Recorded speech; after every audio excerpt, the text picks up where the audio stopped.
मेरा नाम सुनीता है। मेरी शादी को 10 साल हो गए हैं। मेरे बच्चे बड़े हो गए थे, इसलिए मेरे बच्चे शहरों में हॉस्टल में रहकर पढ़ाई कर रहे थे। घर में सास और मैं रहते थे। मेरे पति की रेलवे में नौकरी थी, तो वो हमेशा बाहर ही रहते थे। घर की देखभाल और खेत की देखभाल के लिए मेरे अलावा कोई नहीं था। शुरू में मैं शहर में रहती थी, लेकिन मेरे ससुर के चले जाने के बाद गांव में खेत देखने वाला कोई नहीं था, इसलिए मैं अपने बच्चों को हॉस्टल में छोड़कर खेती करने और देखभाल करने के लिए गांव आ गई। अब 3 साल से गांव में रह रही हूँ। मैं और मेरे पति सप्ताह में केवल एक बार मिलते थे। वो काम से बहुत थक जाते थे और आते ही सो जाते थे। मुझे अपने पति से कम सुख मिल रहा था। उस समय मेरे पति की नौकरी पास में ही थी। मैं अपने पति के घर आने का इंतजार करती रहती थी, लेकिन कार्यक्रम के लिए मुझे खुद ही उन्हें जगाना पड़ता था और फिर अगला कार्यक्रम शुरू होता था।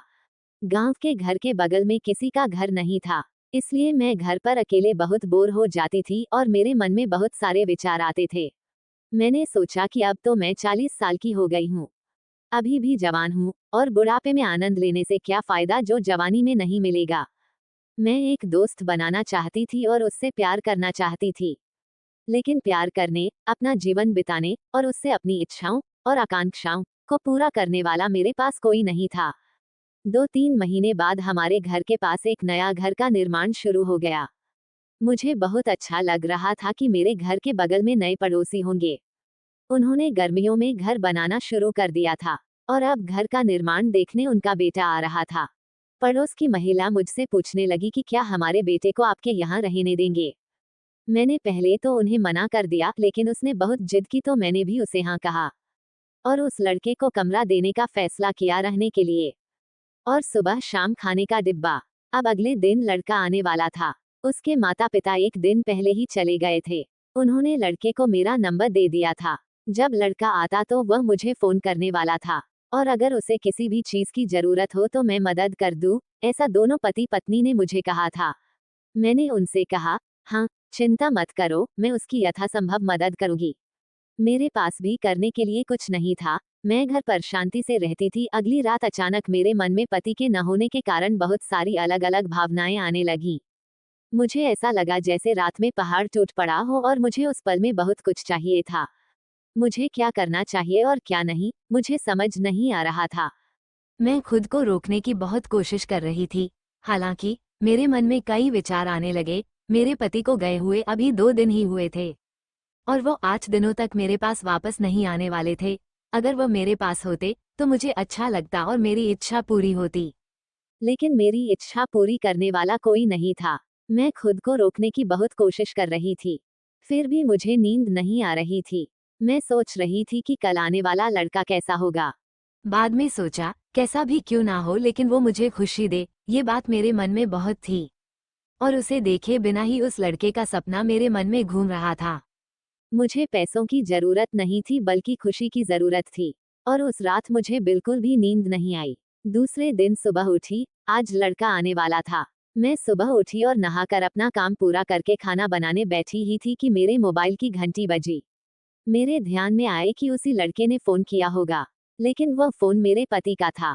उन्होंने कहा कि मैं अगले 8 दिनों तक घर नहीं आ पाऊंगा, और अपने पड़ोसी ने मुझे फोन किया कि उनका बेटा आ रहा है और उसे अपना ऊपर वाला कमरा दे दो, ऐसा मेरे पति ने कहा। उन्हें बताया कि हाँ, मेरी उनसे बात हो चुकी है और वो आ जाएगा। पति भी लड़के को घर में रखने के लिए तैयार हो गए थे। पति का फोन रखते ही उस लड़के का फोन आया। वह बोला, हेलो आंटी, मैं सोहम बोल रहा हूँ और मम्मी ने मुझे आपका नंबर दिया है। आपका घर कहाँ है, पता बताओ ना। मैं भी पढ़ी लिखी थी, थोड़ी बहुत अंग्रेजी भी जानती थी और मोबाइल भी चलाना अच्छा आता है। मैंने तुरंत उसे व्हाट्सएप पर लोकेशन भेजी और वो तुरंत 2 मिनट के अंदर ही घर आ गया।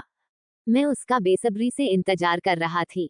उसे देखकर मेरा दिल भर आया, क्योंकि वह एक शहरी लड़का था। एक हीरो की तरह दिखता था, बहुत सुंदर, स्वस्थ और बहुत मजबूत था। उसे देखकर मुझे ऐसा लगा कि अभी उसे अंदर बुलाऊं और प्रोग्राम शुरू कर दूं। लेकिन इतनी जल्दी मैं उससे कैसे बात कर सकती हूँ, इसलिए मैं थोड़ी शांत होकर बैठ गई। मैंने उसे घर आने को कहा। वो तुरंत घर में आ गया। मैं घर में अकेली थी।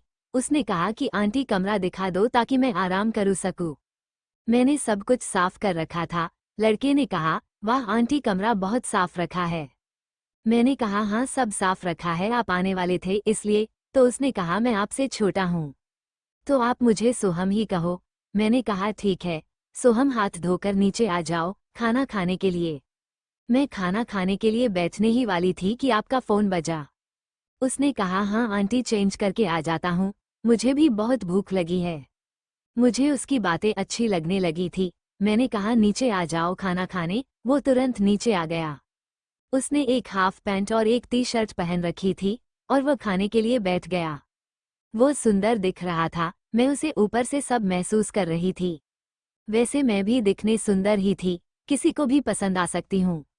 और जब हम खाने के लिए बैठे तो हमारी इधर उधर की बातें होने लगी। उसने कहा कि मुझे आपकी मदद चाहिए। मैंने उससे कहा कि मुझे भी तुम्हारी मदद चाहिए, मैं तुम्हें बाद में बताऊंगी लेकिन तुम्हें मेरी मदद जरूर करनी पड़ेगी। उसने भी मेरी मदद करने के लिए हाँ बोल दिया और कहा कि आंटी आप बहुत अच्छी बातें करते हो, और वह घर देखने चला गया। तब तक मैं अपना सारा काम करके बैठ गई। मैंने अपनी साड़ी बदल ली, शुद्ध रेशम की साड़ी पहनी हुई थी। वह बहुत सुंदर लग रही थी। वह आते ही मुझे देखने लगा।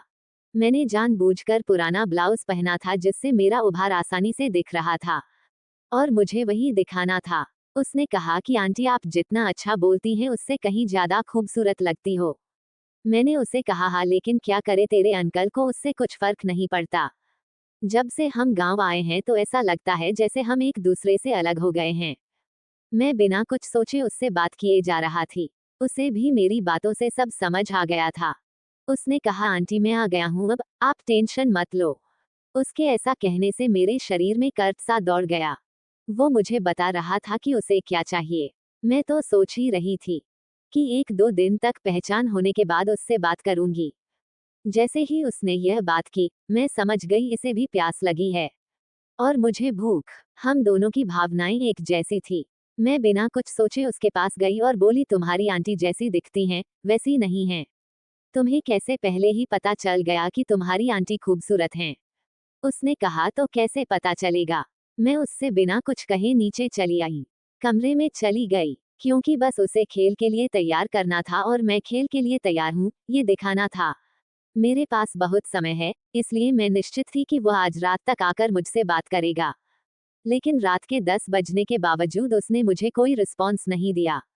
मैं व्हाट्स देख रही थी, तब उसका मैसेज आया और बोला आंटी आप किससे बात कर रही हो? आप काफी देर से ऑनलाइन हो, बहुत टाइम हो गया है।